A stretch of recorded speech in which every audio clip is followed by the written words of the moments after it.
اب آئیے میں آپ کو خاص طور پر ان 10 چیزوں کو آپ کی سماعتوں کے حوالے کروں. پہلے تو یہ بتا دوں کہ نصیحت قبول کون کرتا ہے.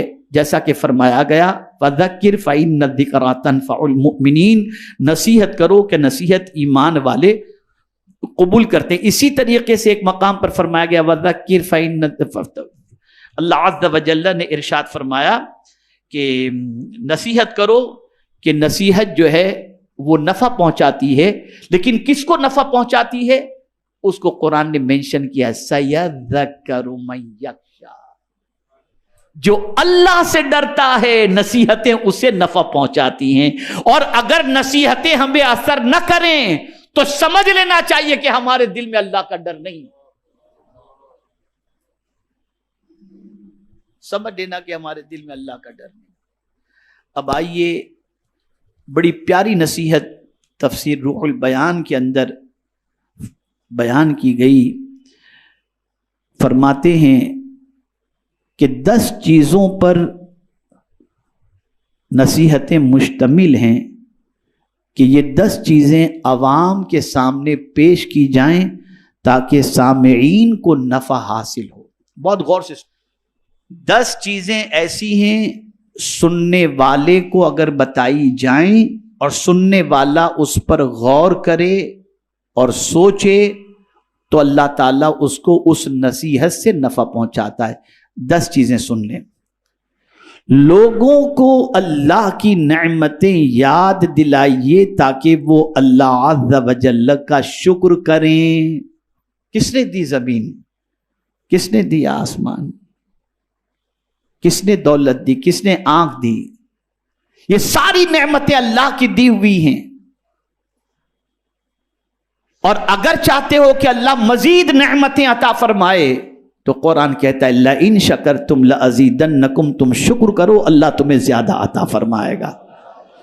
اور جتنی تکلیفیں آتی ہیں، توجہ چاہوں گا یہ جملہ پوری تقریر یاد رہے یا نہ رہے لیکن اس کو یاد رکھیے گا، جتنی بھی تکلیفیں آتی ہیں وہ ساری تکلیفوں کا سب سے پہلا سبب ناشکری ہے.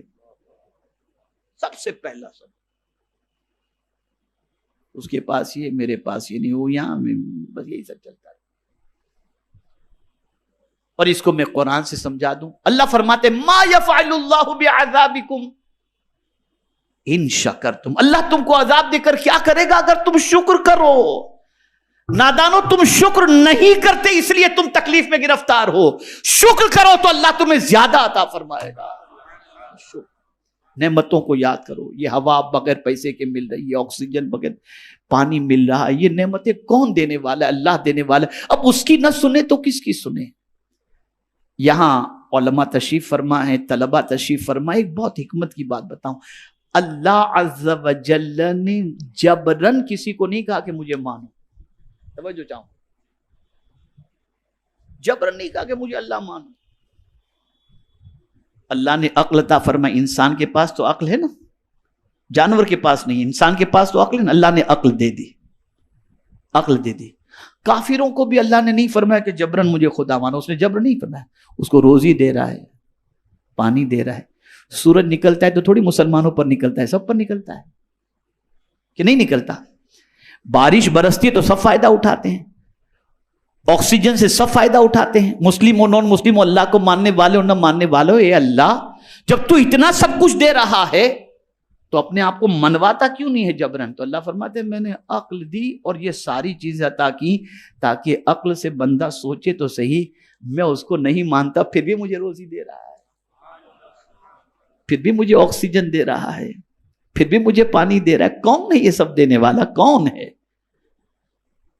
اب جب وہ عقل کا استعمال کرے گا تو پھر اس کا وجدان کہے گا کوئی تو ہے جو مجھے دے رہا ہے، وہی دینے والی ذات کا نام اللہ ہے. اللہ ہے. تو جبرن اللہ نے نہیں منوایا، نعمتیں دی. دیکھو ان نعمتوں کو، کون ہے یہ نعمتیں دینے والا؟ کون ہے ہوائیں چلانے والا؟ کون ہے سورج کو پیدا کرنے والا؟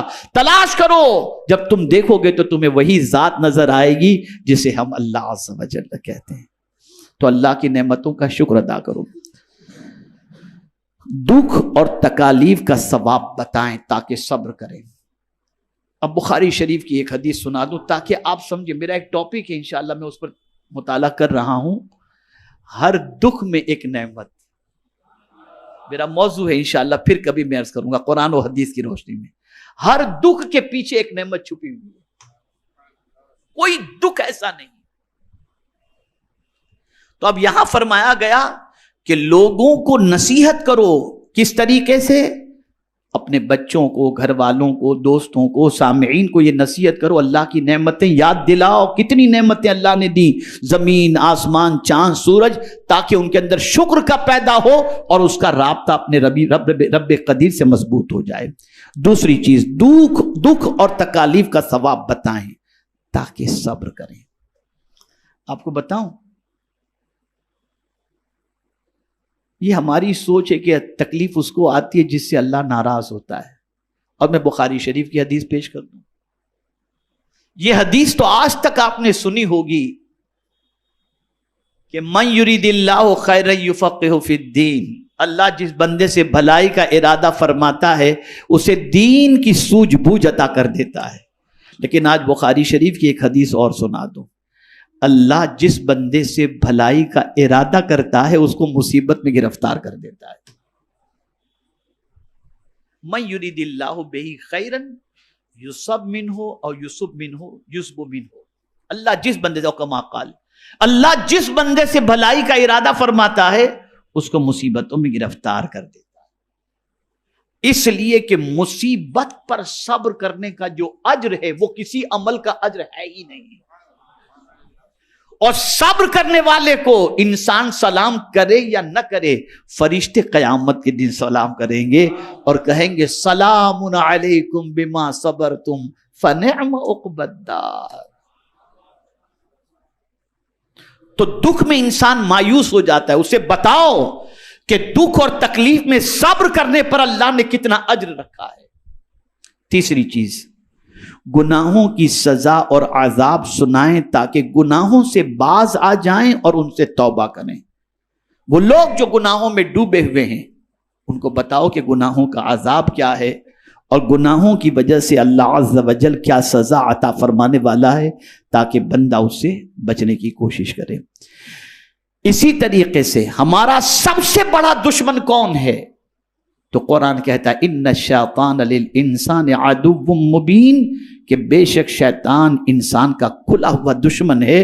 اب اس کے مکر و فریب، اس کی چال، اس کی عیاری، اس کی مکاری یہ بتاؤ تاکہ لوگ اس کے مکر سے بچیں. تو فرمایا گیا شیطان کے مکر و فریب بتائیں تاکہ اس سے ڈر کر کے بچ جائیں. میرے پیارے آقا صلی اللہ علیہ وسلم، یہ پیارے دیوانوں، اسی طریقے سے انسان کا دل سخت ہونے کی ایک سب سے بڑی وجہ یہ بتائی گئی، دنیا کی محبت. یہ جس دل میں پیدا ہو جائے وہ بہت سخت دل ہو جاتا ہے. اتنا سخت دل ہو جاتا ہے کہ پھر کسی کے قتل پر بھی آمادہ ہو جائے گا، کسی کا مال کھانے پر بھی آمادہ ہو جائے گا، اور بڑھتے بڑھتے یتیم کا بھی کھا جائے گا، مسکین کا بھی کھا جائے گا، بیوہ کا بھی کھا جائے گا، سب کا کھا جائے گا. یہ ہے دنیا کی محبت. ایسے انسان کا دل بہت سخت ہو جاتا ہے. اسی لیے حضور صلی اللہ علیہ وسلم نے صحابہ کے قلب کا جو تزکیہ فرمایا اس میں سب سے پہلے حب دنیا کو ان کے دل سے نکالا. تو فرمایا گیا دنیا کی بے ثباتی اور بے وفائی سمجھائیں تاکہ اس میں دل نہ لگائیں لوگ. بتاؤ یہ دنیا ختم ہونے والی ہے، دنیا پرماننٹ رہنے والی نہیں. دنیا پرماننٹ رہنے والی. ایک سور میں ساری دنیا ختم، سب فنش ہو جائے گا. اب یہاں یہ جملہ یاد رکھیے گا، علماء خاص طور پر میں گزارش کروں گا توجہ کے ساتھ، اور طلبہ بھی یاد رکھیں گے تو بڑا فائدہ ہوگا. زندگی بھر اسے اپنی کتاب کے اندر نوٹ کر کے رکھیں.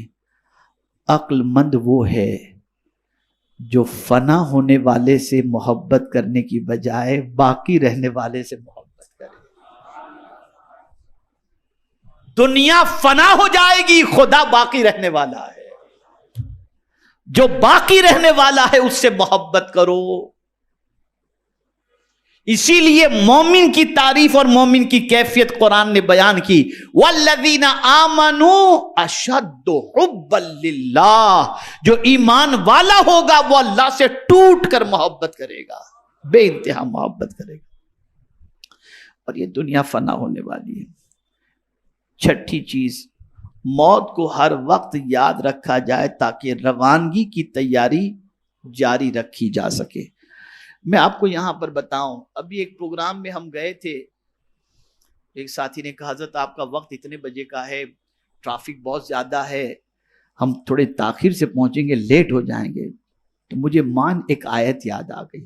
اللہ کا شکر ہے بسا اوقات کوئی نہ کوئی آیت یاد آ جاتی ہے. تو میں نے ان سے کہا, میں نے کہا بھائی میں تو دنیا کے بارے میں تھوڑا سا سوچا تو ٹائم پر تو مجھے کوئی چیز نظر نہیں آئی, چاہے وہ فلائٹ ہو, چاہے ٹرین ہو, چاہے آدمی ہو, تھوڑا بہت تو پلس مائنس ہو جاتا ہے. میں نے جب قرآن پر غور کیا تو ایک ہی چیز مجھے ٹائم پر ملی. قاری صاحب, ایک ہی چیز مجھے ٹائم پر نظر آئی جو 1 منٹ پہلے بھی نہیں, 1 منٹ بعد بھی نہیں. اذا جاء اجلهم لا يستأخرون ساعة ولا يستقدمون. جب موت آتی ہے تو نہ 1 منٹ پہلے نہ 1 منٹ بعد میں, جب اس کا وقت مقرر ہے تب وہ آ جاتی ہے. تو ٹائم پر ایک ہی چیز ہے, باقی کوئی چیز ٹائم پر نہیں. 1000 باڈی گارڈ رکھ لو, 1000 بلیٹ پروف جیکٹ پہن لو, لیکن دنیا کی واحد سچائی یہ ہے کہ موت سے کوئی بچ نہیں سکتا. اور یہ جملہ بھی بڑا میرا مقبول ہوا تھا کہ ہم نے بہت کچھ جمع کر کے رکھا, لیکن قدرت کا قانون یہ ہے یا دے کے مرو یا چھوڑ کے مرو, لے جانے کچھ بھی نہیں ملے گا. بہت کچھ جمع کر کے رکھا ہے نا, یا دے دو مرنے سے پہلے یا چھوڑ دو. ہاتھ میں انگوٹھی بھی پہنے ہو تو لوگ کاٹ کے نکال لیں گے, لے کے نہیں جا سکتے کچھ بھی. یہاں سے پتا چلا ہمارا کچھ ہے ہی نہیں. جسے ہم کہتے ہیں کہ یہ ہمارا ہے, ہمارا کچھ نہیں ہے. فلسفہ سمجھ لو, یہ اللہ نے استعمال کرنے کے لیے دیا ہے. جب تک وہ چاہے گا تم استعمال کرو گے, پھر یہ کسی اور کو دے دے گا. اسی لیے اس کا قانون ہے دے کے مرو یا چھوڑ کے مرو, لے جانے کچھ بھی نہیں ملے گا. کچھ بھی لے جانے نہیں ملے گا. اور موت کا وقت کسی کو نہیں معلوم. تو دل کی سختی کو دور کرنے اور نصیحت کو حاصل کرنے کے سلسلے میں موت کا تذکرہ لوگوں کو بتایا جائے اور موت کو ہر وقت یاد رکھنے کی تاکید کی جائے. اسی طریقے سے 7ویں چیز, قیامت کو زیادہ سے زیادہ یاد دلایا جائے تاکہ اس کے لیے زاد راہ جمع کیا جا سکے. لوگوں کو بتایا جائے قیامت ایک دن ہے, آخرت کا دن ہے, وہاں کیا چیز کام آئے گی اس کو بتاؤ, وہاں کی سچویشن کیا ہوگی اس کو بتاؤ, وہاں کون کس کے کام آئے گا بتاؤ. میری ایک کتاب ہے, خریدیے گا مکتب سے, محشر میں حضور کہاں ملیں گے. کوئی نہیں ملے گا, کسی کا پتہ نہیں, لیکن حضور کا پتہ معلوم ہے. حضور نے خود بتا دیا میں کہاں ملوں گا. اور کہاں ملیں گے؟ جہاں سخت حاجت ہے وہاں مصطفیٰ پیارے تشریف فرما ہوں گے. پل صراط پر ملیں گے, میزان پر ملیں گے, حوض کوثر پر ملیں گے. یا رسول اللہ آپ کی عظمتوں پر قربان کہ جن کوئی بھی مصیبت ایسی نہیں جس کے حل کے لیے آپ پہلے سے موجود نہ ہوں. یہ مصطفیٰ جان رحمت صلی اللہ علیہ وسلم. اور سب سے بڑی شان جو ہے نا حضور کی, اگر کچھ بیان نہ بھی کی جائے, صرف ایک شان بیان کی جائے, وہ شان محبوبیت. قاری صاحب توجہ چاہوں گا, اعلیٰ حضرت نے اس کو بہت فوکس کیا. ہر شان اپنی جگہ پر, لیکن اللہ کی بارگاہ میں جو محبوبیت کا مقام ہے وہ اس سے بڑھ کر. تو اعلیٰ حضرت کیا اٹھے یار, محبوب میرے آقا اللہ کے کتنے محبوب ہیں تم جانتے ہو؟ میں تو مالک ہی کہوں گا. اتنے محبوب, میں تو مالک ہی کہوں گا کہ ہو مالک کے حبیب. یعنی محبوب و محب میں نہیں میرا تیرا. اگر مولا نے سورج غروب کر دیا، محبوب نے اشارہ کیا، سورج پلٹ کر آ گیا، تو محبوب سے نہیں فرمایا میں نے ڈبا دیا تو نے نکالا کیوں؟ اس لیے کہ محبوب محبوب ہے. میں تو مالک ہی کہوں گا کہ ہو مالک ہے، یعنی محبوب و محب میں نہیں میرا تیرا. تو قیامت میں حضور کام آئیں گے صلی اللہ علیہ وسلم. تو اس موقع کی کیفیت کو بتاؤ، وہاں کے حالات کہ کوئی کسی کے کام نہیں آئے گا. اور خاص طور پر میں دو چیزوں کا ذکر کر دوں. یوم لا ینفع مال ولا بنون، قیامت کے دن نہ مال نفع پہنچائے گا، نہ بیٹے نہ اولاد نفع پہنچائے گی، الا من اتى اللہ بقلب سلیم. یہ دیکھیے بات قلب کی ہی آ گئی. جو اپنا سلامتی والا دل لے کر کے آئے گا، یہ دل قیامت میں اس کو نفع پہنچائے گا. تو دل اگر سخت ہو جائے تو اللہ خیر فرمائے، اللہ خیر فرمائے. اس دل کی سختی سے اللہ خیر فرمائے. 8ویں چیز، دوزخ کے عذاب کے حالات بتائے جائیں تاکہ ان سے بچ سکیں. اب پہلے ہی میں نے عرض کر دیا فویل للقاسیۃ قلوبہم. ویل، یہ ویل کیا ہے؟ خرابی کے معنی بھی، اور ایک اعتبار سے ویل جہنم کی اس وادی کا نام ہے جس سے جہنم بھی دن میں 70 مرتبہ پناہ مانگتا ہے. تو جس کا دل سخت ہو جائے، جس کے دل پر اللہ اور اس کے رسول کی باتوں کا اثر نہ ہو، اسے ڈرنا چاہیے اپنے ٹھکانے کے بارے میں. 9ویں چیز، بہشت کی نعمتیں سنائی جائیں تاکہ انہیں رغبت ہو. جنت کی بہاروں کے بارے میں بتایا جائے. کیا کیا جنت، شرابن طہورا. سب سے بڑی چیز تو یہ کہ یہاں تو یار کہیں بیٹھو تو کوئی اچھی بات، کوئی اس نے آپ کے بارے میں یہ کہا، فلاں نے یہ کہا، tension tension tension tension tension. جنت ایسی جگہ ہے وہاں کوئی ٹینشن نام کی چیز ہے ہی نہیں، کوئی ٹینشن کی بات نہیں. آدمی چاہتا ہے کہ دنیا میں میری تمنا پوری ہو. توجہ چاہوں گا اس جملے پر. آدمی چاہتا ہے دنیا میں میری تمنا پوری ہو. اللہ فرماتے تو دنیا میں میں جو چاہتا ہوں وہ تو کر، جنت میں تو جو چاہے گا میں وہ کروں گا. تو ہماری تمنا پوری ہونے کی جگہ دنیا نہیں جنت ہے. وَلَكُمْ فِيهَا مَا تَشْتَهِي أَنفُسُكُمْ وَلَكُمْ فِيهَا مَا تَدَّعُونَ. جو چاہو گے اللہ تمہیں عطا. اور کوئی محنت بھی نہیں کرنی، کمانے بھی نہیں جانا. خیال ہوا کہ یار یہ مل جائے تو فوراً سامنے آ جائے. یہ قیام. آخری بات، ہر بات کو خوف و رجا کے درمیان رکھا جائے. یعنی کبھی اللہ تعالیٰ کی عظمت و ہیبت کا تصور دلایا جائے تاکہ اس کا خوف دل میں پیدا ہو. کبھی اللہ کی رحمت اور مہربانی بتائی جائے تاکہ اس سے امید ہو. جو پند و نصیحت 10 امور پر مشتمل ہو تو اہل ایمان کو اس سے بہت بڑا فائدہ ہوگا. یہ 10 باتیں ایسی ہیں کہ اگر ایمان والے کے سامنے یہ 10 باتیں رکھی جائیں تو ایمان والے کو فائدہ پہنچے گا.